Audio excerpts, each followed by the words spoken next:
जय श्री कृष्णा। राधे राधे फ्रेंड्स। निर्जला एकादशी की हार्दिक शुभकामनाएं आप सभी को। कैसे हैं आप सब? मेरे लड्डू गोपाल चैनल में आप सबका स्वागत है। आज मैं आप सबके साथ शेयर करूंगी निर्जला एकादशी की पूजा विधि। निर्जला एकादशी के दिन लड्डू गोपाल जी की सेवा पूजा कैसे करेंगे, निर्जला एकादशी का व्रत कैसे करेंगे और क्या करेंगे जिससे कि जो है ना मैं निर्जला एकादशी के दिन प्यास ना लगे। तो एक दिन पहले से क्या करना है ताकि आपको जो है ना निर्जला एकादशी के दिन जो है ना प्यास वगैरह ना लगे, पानी जैसे कि कमी ना हो शरीर में।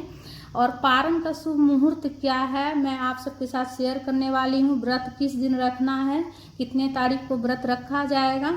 तो सबसे पहले तो देखिए निर्जला एकादशी के दिन जो है सुबह में स्नान कीजिएगा तो स्नान वाले जल में थोड़ा सा गंगा जल मिलाकर स्नान कीजिएगा तो आपको जो है ना स्नान गंगा स्नान का फल प्राप्त होगा। घर पर अगर कीजिएगा तो गंगा जल थोड़ा सा स्नान वाले जल में मिला लीजिएगा, या आसपास कहीं गंगा नदी हो तो वहाँ जाकर भी आप स्नान कर सकते हैं। और पूजा की चौकी लगा लीजिएगा, इसलिए कि ये 24 एकादशी का फल प्राप्त होता है निर्जला एकादशी का व्रत करने से। तो जो भी खास पूजा होती है तो उसमें जो है ना पूजा की चौकी लगाकर किया जाता है। तो सबसे पहले पूजा की चौकी लगाकर उस पर पीला रंग के कपड़े का आसन दे दीजिएगा, इसलिए कि विष्णु भगवान जी का प्रिय रंग होता है पीला रंग। तो पीला रंग के कपड़े का आसन दे दीजिएगा। उसके बाद सबसे पहले दीपक प्रज्वलित हम कर लेंगे।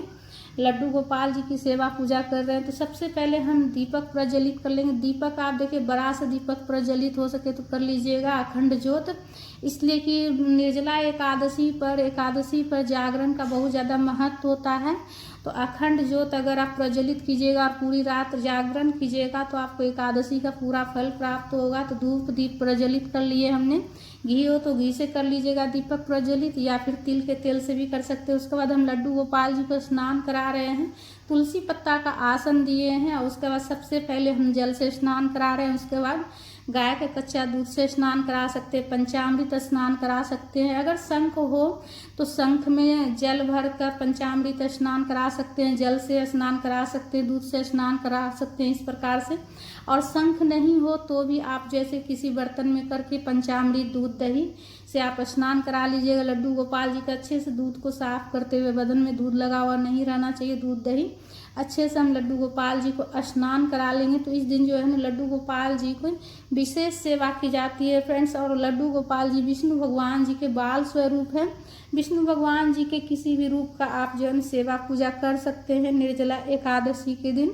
लड्डू गोपाल जी को अच्छे से स्नान कराने के बाद देखिए स्नान वाला जो जल रहेगा, जो आपके परिवार में जैसे व्रत नहीं कर रहे हैं तो वो जो है ना थोड़ा थोड़ा ग्रहण कर लेंगे, और जो बच जाए वो किसी पेड़ पौधा में डाल देंगे। तुलसी के पौधा में नहीं डालना है, तुलसी में नहीं डालिएगा, इस बात का ध्यान रखिएगा। इसलिए कि तुलसी माता का भी व्रत रहता है तो तुलसी में आपको जल नहीं डालना है उस दिन। उसके बाद लड्डू गोपाल जी के लिए देखिए उस दिन नया वस्त्र अगर हो तो ज़रूर से ज़रूर लेकर आइएगा नया वस्त्र, इसलिए कि साल का सबसे बड़ा एकादशी है और 24 एकादशी का फल प्राप्त होता है इस दिन जो है लड्डू गोपाल जी को। अगर हो सके तो नया वस्त्र आप पहनाइएगा ज़रूर से ज़रूर, और नहीं अगर हो सका तो आपके पास जो पहना हुआ 1-2 बार पहनाया हुआ है उसे अच्छे से धोल कर साफ कर लीजिएगा। साफ सुथरा वस्त्र स्वच्छ वस्त्र पहनाइएगा लड्डू गोपाल जी को। अगर नया नहीं हो सका तो कोशिश कीजिएगा कि नया वस्त्र लड्डू गोपाल जी के लिए लेकर आएँ। उसके बाद लड्डू गोपाल जी का अच्छे से श्रृंगार कर दीजिएगा। वस्त्र पहनाने के बाद तुलसी की माला हो तो लड्डू गोपाल जी के पास रख दीजिएगा, गौ माता भी लड्डू गोपाल जी के पास रखिएगा। और उसके बाद देखिए एक बड़ा सा मटका, मतलब मीडियम साइज का या बड़ा, अपने सुविधा के अनुसार आप ले लीजिएगा। एक मटका, इतना बड़ा आपको मटका लेना है जिसमें कि कम से कम 2-3 लोग आराम से पानी पी सके। ये मटका दान किया जाता है, इसलिए कि निर्जला एकादशी पर दान पुण्य का भी बहुत ज़्यादा महत्व है। तो स्वच्छ जल भर लीजिएगा मटका में, उसके बाद उसमें कलावा बांध दीजिएगा। तो ये मटका जो है ना दान किया जाता है। तो देखिए व्रत कैसे करना है ताकि आपको प्यास ना लगे।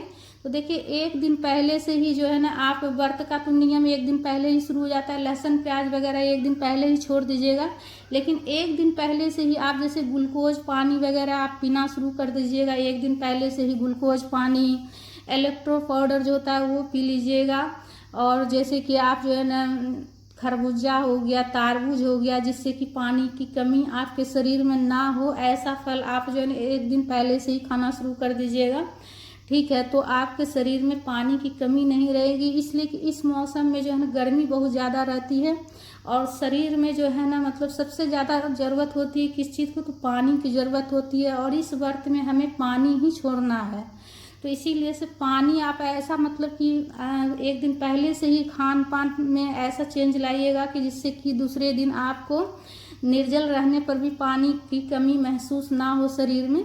तो आप ग्लूकोज वगैरह एक दिन पहले से ही पीना शुरू कर दीजिएगा अच्छे से, और इलेक्ट्रो पाउडर वगैरह, ताकि आपको चक्कर वगैरह ना आए।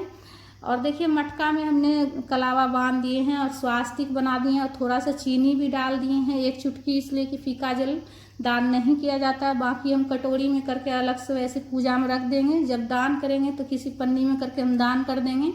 और पंखा भी हम पूजा में रखेंगे, इसलिए कि निर्जला एकादशी के दिन जो है ना गर्मी से राहत पहुंचाने वाली जो चीज़ रहती है वो दान किया जाता है। जैसे जल से भरा हुआ मटका और बीजने का दान किया जाता है, वस्त्र का दान किया जाता है, मीठा का दान किया जाता है, फल फ्रूट का दान किया जाता है।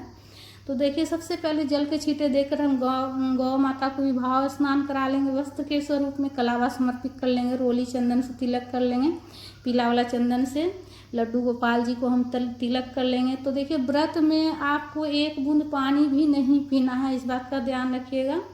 लेकिन अगर आप शरीर में आपको अगर ऐसा लगे कि हाँ हम नहीं कर पाएंगे, सक्षम नहीं हैं, तो आप इस स्थिति में आप जैसे कि 12 घंटे का आप संकल्प ले सकते हैं। जितने घंटा आप रह सकते हैं उतना घंटा का आप संकल्प ले लीजिएगा। पूजा में तिल चढ़ा लीजिएगा। अक्षत का प्रयोग आपको नहीं करना है। इस पूजा में अन्न का प्रयोग बिल्कुल भी नहीं करना। आपको लड्डू गोपाल जी को भी अन्न का भोग नहीं लगाना है, इसलिए कि साल का सबसे बड़ा एकादशी है। अन्न का भोग नहीं लगाना है और पूजा में चावल बिल्कुल भी नहीं चढ़ाइएगा। और घर में भी जैसे जो व्रत नहीं करते हैं वो भी चावल बनाकर ना खाएं, इस बात का ध्यान रखिएगा। इसलिए कि एकादशी के दिन जो है चावल किसी को भी ग्रहण नहीं करना चाहिए। चाहे आप व्रत करें या ना करें, एकादशी के दिन चावल ग्रहण नहीं कीजिएगा। और देखिए जो है लड्डू गोपाल जी का अच्छे से श्रृंगार करने के बाद जो है ना उनको जो है शीशा भी जरूर से जरूर दिखा दीजिएगा। छोटा सा शीशा में रखी हूँ, लड्डू गोपाल जी को हम शीशा दिखा देंगे। देखिए इस साल जो है ना 2025 में निर्जला एकादशी का व्रत 6 जून को रखा जाएगा। जो गृहस्थ है ना, गृहस्थ वाले 6 जून को व्रत रखेंगे। और जो है जो वैष्णव है वो वैष्णव संप्रदाय के जो लोग हैं वो 7 जून को रखेंगे। तो गृहस्थ वाले 6 जून को व्रत रखेंगे। हम भी 6 जून को ही व्रत रखेंगे, इसलिए कि हम गृहस्थ वाले हैं तो हम 6 जून को ही व्रत रखेंगे। और पारण का शुभ समय क्या है, शुभ मुहूर्त क्या है, वो भी मैं आप सबके साथ शेयर करूंगी। दोनों ही दिन का शुभ मुहूर्त मैं आप सबके साथ शेयर करूंगी। उसके बाद पूजा में विष्णु भगवान जी को, लड्डू गोपाल जी को पुष्प समर्पित कर लीजिएगा।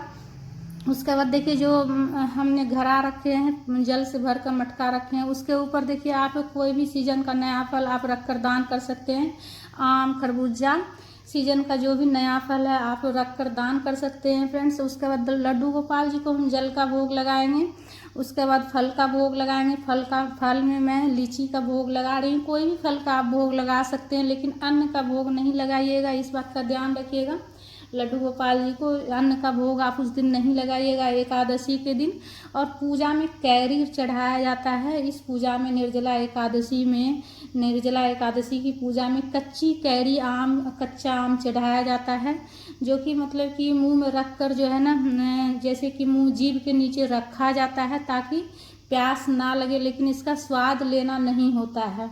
लेकिन आप ये नियम अगर निभा सकते हैं तभी आप रखिएगा, इसलिए कि कैरी मुंह में जाने के बाद तो मुंह में पानी आता है, तो उसे घोटना नहीं होता है, स्वाद लेना नहीं होता है, उसे जो है ना थूक देना होता है। तो अगर आप ये नियम निभा सकिएगा तभी लीजिएगा, नहीं तो सिर्फ आप पूजा में चढ़ा लीजिएगा, मुंह में मत रखिएगा, ठीक है। ये बहुत ही कठिन नियम है, इसलिए कि बिल्कुल भी पेट में नहीं जाना चाहिए, घोटना बिल्कुल भी नहीं है। विष्णु भगवान जी के भोग में तुलसी पत्ता दे दीजिएगा। और गणेश जी के भी ध्यान कर लीजिएगा। कलश के ऊपर जो हमने स्वास्तिक बनाए हैं, तो स्वास्तिक के स्वरूप में हमने गणेश जी का ध्यान करते हुए पूजा कर लिए, पुष्प समर्पित कर लिए हैं। और जो दान के लिए भी सामग्री रखिएगा उसके ऊपर भी तुलसी पत्ता जरूर से जरूर चढ़ा दीजिएगा, इसलिए कि एकादशी का दान का जो सामग्री रहता है उसमें भी तुलसी पत्ता दान के साथ में दिया जाता है। उसके बाद हाथ में पुष्प लेकर कथा पढ़ लीजिएगा। कथा की वीडियो मैं अलग से अपलोड करूंगी फ्रेंड्स, इसलिए ये वीडियो बहुत ज़्यादा लंबा हो जाएगा।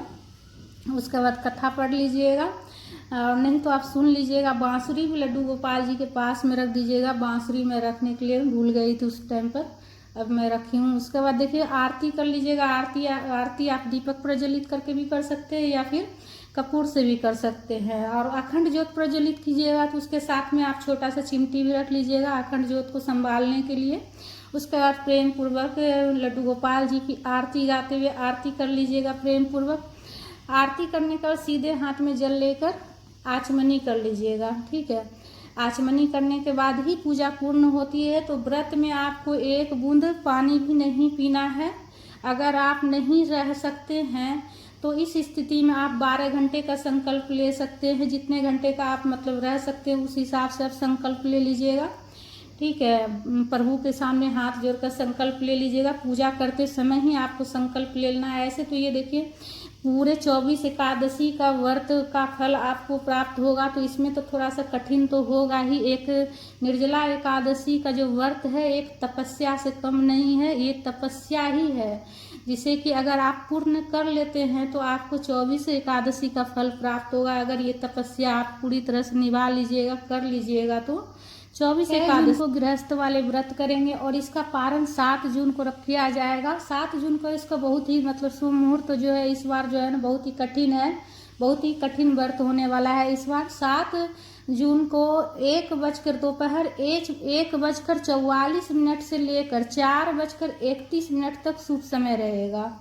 1:44 से लेकर दोपहर 1:44 से लेकर 4:31 तक शुभ समय रहेगा। इसी बीच में आपको पारण करना है। इस बार बहुत ही कठिन व्रत है और इस तपस्या को अगर आप पार कर लेते हैं तो पूरे 24 एकादशी का फल प्राप्त होगा आपको।